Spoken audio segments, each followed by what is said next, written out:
Halo sahabat Very Glow, selamat datang kembali di Very Glow Official Channel. Kali ini saya kembali lagi nih menjawab sebuah pertanyaan dari sahabat Very Glow.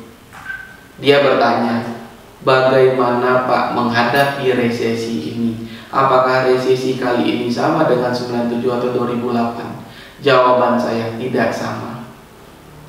2008 itu resesi karena disebabkan pemerintah ya di Amerika itu permasalahan krisis perumahan sampai mortgage. Jadi kacau balau di situ karena Amerika adidaya, impactnya ke dunia, salah satunya Indonesia. 97 itu adalah krisis ekonomi ya, krisis ekonomi gitu. Nah, yang di 2020 ini krisisnya kita tuh dua, krisis kesehatan maupun krisis ekonomi. Nah, ini pemulihannya saya pikir butuh waktu tidak cukup 1 tahun. Indonesia sampai saat ini belum mengumumkan resesi, tapi sudah ada 5 negara yang mengumumkan resesi. Yang pertama itu Amerika, yang kedua Jerman, yang ketiga Korea Selatan, yang keempat itu Singapura, dan yang satu lagi saya lupa.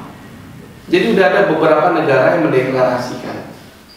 Kalau saya beberapa baca berita, resesi dikatakan resesi ketika 2 kuartal, berarti per 3 bulan itu mengalami pertumbuhan ekonominya minus.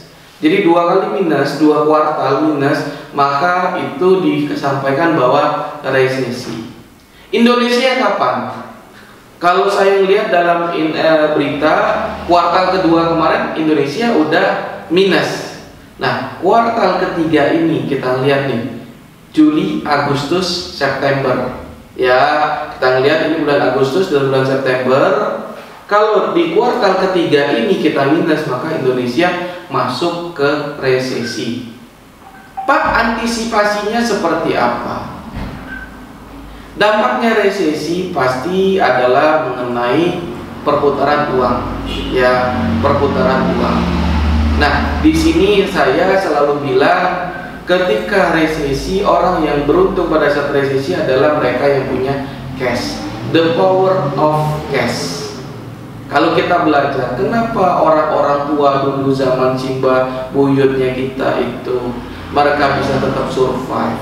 Ya karena mereka nyimpan uang di bawah bantal.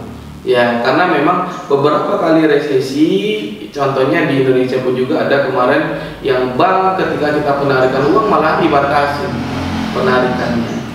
Nah dulu tahun 97 juga seperti itu, bank-bank susah untuk narik uangnya, malahan dia ngerayu banyak nasabah dengan berbagai macam rayuannya, salah satu menaikkan bunga banknya. Untuk apa? Untuk mereka menjaga cash flow atau keuangannya mereka, karena resesi ini akan terjadinya yang namanya nanti penarikan uang secara besar-besaran. Nah di situ hati-hatinya, karena kepanikan orang, memang takut nanti uangnya susah diambil di bank akhirnya itu. Makanya the power of cash. Dan untuk resesi ini sebaiknya Anda menyimpan aset-aset yang nilainya tidak turun, seperti emas. Emas adalah emas batangan, itu Anda lakukan. Mulailah penyimpanan. Sekarang emas itu akan tumbuh terus. Malah semakin resesi makin naik dia. Itulah emas. Jadi mulailah dan kurangilah Anda untuk yang konsumtif. Jadi untuk bisa survive adalah mulai dari sekarang Anda melakukan alokasi Anda dengan sebaik mungkin. Yang biasanya belanja luar, ayolah masak sekarang. Yang biasanya ganti sepatu tiap bulan beli sepatu, jangan dulu lah beli sepatu yang lama, dirawat, dibersihkan, dirapikan. Ya, yang hobi nongkrong sana sini, liburan sana sini, tunda dulu. Ya, tunda dulu, kuncinya itu sampai benar-benar stabil. Jadi seperti itu teman-teman sahabat Very Glow. Kuncinya untuk kita bisa survive ke dalam resesi ini adalah kita melakukan yang namanya skala prioritas, dan mulailah juga yang Anda belum punya penghasilan tambahan, hanya cuma fokus kepada satu pekerjaan, cobalah berpikir untuk bisa mencari peluang yang ada untuk bisa mengumpulkan pundi-pundi uang untuk menghadapi resesi ke depannya, karena kita nggak tahu nanti ke depannya seperti apa. Anda tetap masih bekerja atau Anda kena PHK, anything kita nggak ada yang tahu. Masa depan nggak ada yang bisa baca. Yang penting kita persiapkan dari awal.